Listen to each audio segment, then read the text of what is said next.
Hi friends, welcome to Hema saris. పాత చీరను కొత్తగా ఎలా మార్చాలో చూసేద్దామా? చూడండి, ముందుగా మనం నీళ్ళల్లో బాగా తడిపి జాడించుకోవాలి. దాన్ని మనం మన ఇష్టం వచ్చిన డిజైన్ను కట్టుకోవాలన్నమాట. నేనైతే సీతాఫల డిజైన్ చేస్తున్నాను.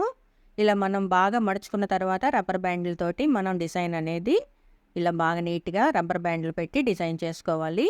నా ఫుల్ వీడియో కావాలంటే నా ఛానల్ని సబ్స్క్రైబ్ చేసుకోండి.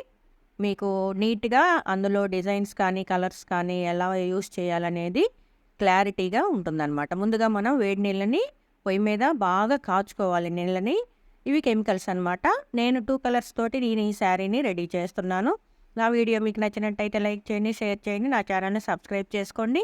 మీకు ఇవన్నీ ఎక్కడ దొరుకుతాయి కలర్స్, క్లాత్ అని చెప్పి మీకు డౌట్ ఉంటే నా ఫోన్ నెంబర్కి కాల్ చేయండి. అలానే నా ఛానల్ని సబ్స్క్రైబ్ చేసుకోండి. మీకు మరిన్ని వీడియోస్, డిజైన్స్ అన్నీ కూడా నేను నా ఛానల్లో పెట్టేస్తాను. Okay, thank you.